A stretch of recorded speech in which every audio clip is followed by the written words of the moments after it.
Anouar Abouaïche est notre invité. Bonsoir. Bonsoir. Soyez le bienvenu sur TV5 Monde. Vous avez été ministre de la Culture de l'Autorité palestinienne au début des années 2020.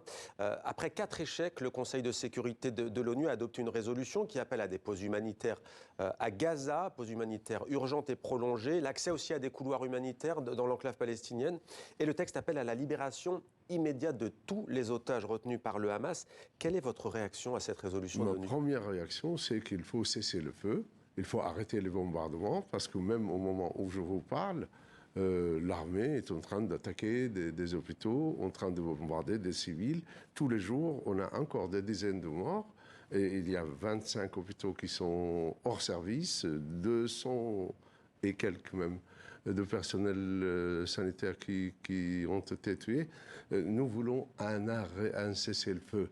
C'est la priorité des priorités. Mais vous le savez, le Premier ministre israélien Benjamin Netanyahou dit pas de cessez-le-feu tant que tous les otages ne sont pas libérés. Que répondez-vous à Benjamin Netanyahou ? Je réponds surtout à ses soutiens inconditionnels, que ce soit Biden ou les chefs européens, qui n'arrivent même pas à l'obliger à se soumettre au droit international, à se soumettre à arrêter le feu. C'est une situation unique dans ce monde.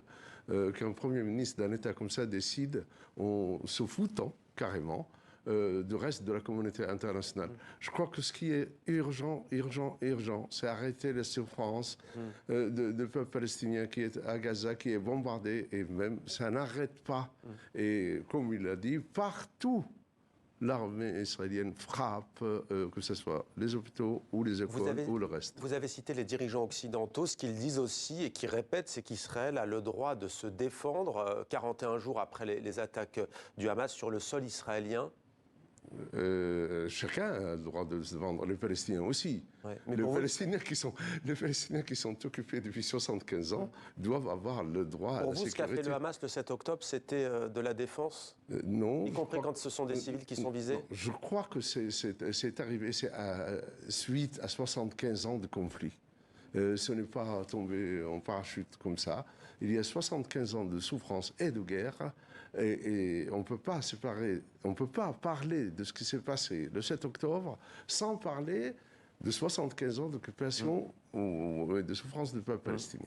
L'autorité palestinienne est sans doute à un tournant de son histoire. Je vais vous lire ce qu'a déclaré Benjamin Netanyahou il y a quelques jours à la télévision israélienne. Il a dit « Il ne pourra pas y avoir une autorité dirigée par quelqu'un », sous-entendu Mahmoud Abbas, le président de l'autorité palestinienne, qui n'a pas condamné, je le cite, le massacre du Hamas plus de 30 jours après.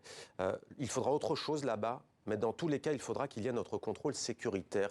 Comment interprétez-vous ces propos ? Moi, je crois qu'il faut que la communauté internationale condamne Benjamin Netanyahou, qui est en train de commettre en direct, on voit ça tous les jours, des massacres à Gaza. Encore la communauté internationale et les politiciens, surtout occidentaux, ne l'ont pas condamné. Mais sur l'avenir, est-ce que vous êtes inquiet sur votre autorité, l'autorité de la Cisjordanie? Vous n'êtes plus ministre, mais sur l'avenir de l'autorité palestinienne? Pas du tout. Mais ce qui sera normal, c'est que le peuple palestinien décide. On n'est pas des moutons. On est un peuple qui décide, et je crois qu'il y aura des élections. Je crois que c'est surtout... Pour vous, le contrôle de la bande de Gaza revient de facto à l'autorité palestinienne? Ça revient de facto au peuple palestinien. C'est le peuple palestinien qui décide. Qui votera? Qui votera, certainement. Le Parlement norvégien, on l'apprend à l'instant, demande au gouvernement norvégien d'être prêt à reconnaître la Palestine en tant qu'État indépendant. Vous avez cité les Occidentaux, il y a des positions qui diffèrent selon les pays.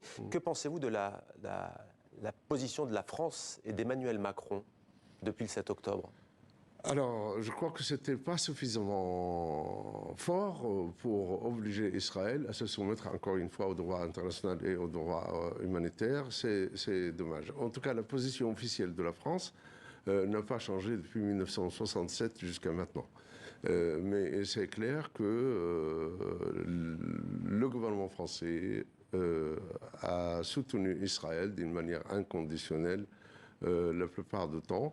Et nous ne constatons aucune réponse de la part d'Israël aux souhaits émis par le président Macron. C'est dommage. Merci beaucoup Abouaïche Anouar d'avoir été notre invité. Je rappelle que vous avez été le ministre de la Culture de l'Autorité palestinienne. Merci d'avoir répondu à nos questions.